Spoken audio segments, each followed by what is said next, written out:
tables every day during the Goliath. Who's ordered this dinner? What dinner? It's 50,000. Lamb shank and mash.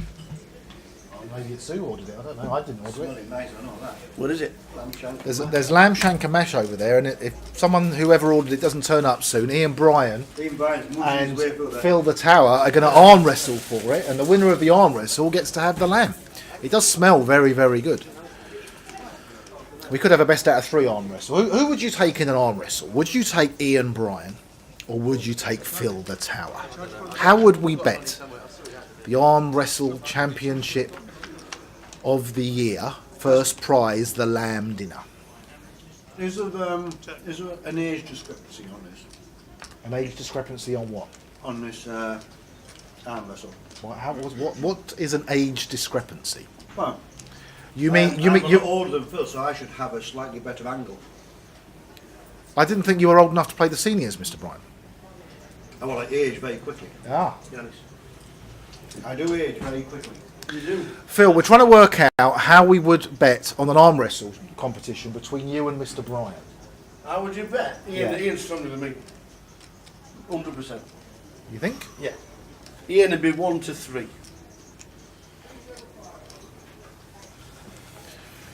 Weight leverage. Got an interesting one here. We got Paul, who's played the 6-9 of clubs on the button. He's flopped a pair, a flush draw, and a straight draw against second pair and a bigger straight draw. And George is all in for 564,000. It's really, really, really hard to pass here with the 9-6 of clubs. You've got to fancy that you might be winning, and if you're not, you're going to have 12 outs. You know, if he has a bigger flush draw, then he's winning with a 9. If he has a hand like 10 jack or 9 jack, the 9-6 has a lot of outs. There's a lot of chips in the pot. He's got to call 564,000 to win 721. Do you know what? This is really, really tough. We know that Paul's capable of laying a big hand down.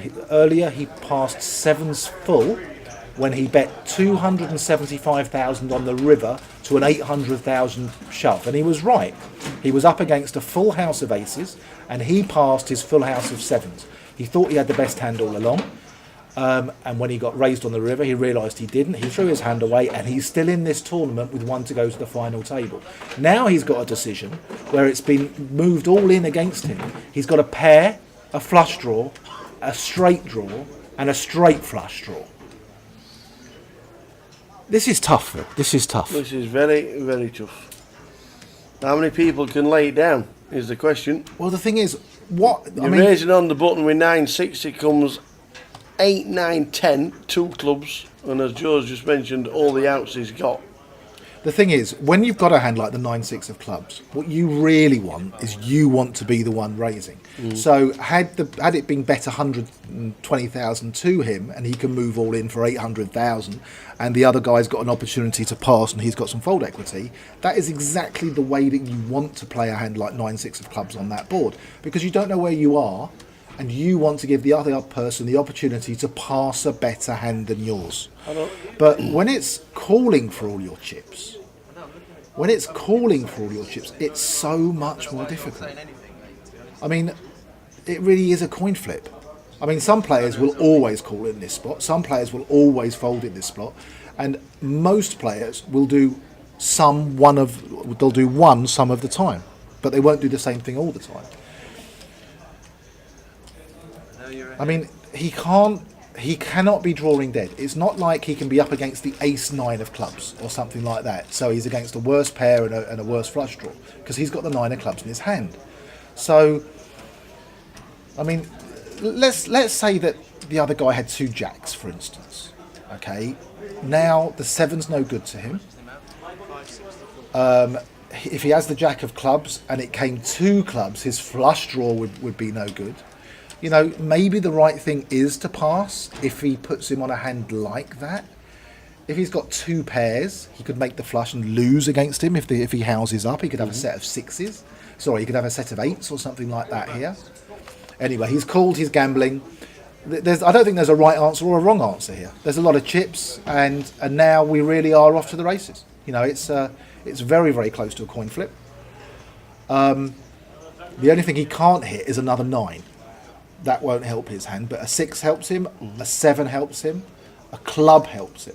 So George is all in. And If he fades all the outs, clubs, 6s, 7s. Oh, it's a There we 3 go. of spades. Wowzers. he's won it with second pair. Second pair he's won it with. George doubles himself up to 1.3 mil. Paul is down to 320,000 with the blinds at 12.24. Oh, Paul had chips left. Okay, Paul- well, that's obviously a big consideration as well.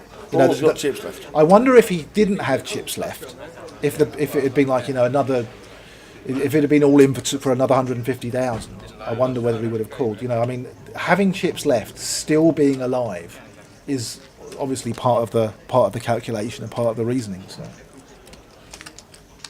Well, he's got about 15 big blinds. Is it blinds 15.30 at the minute? Or is it 12.24? I do apologise.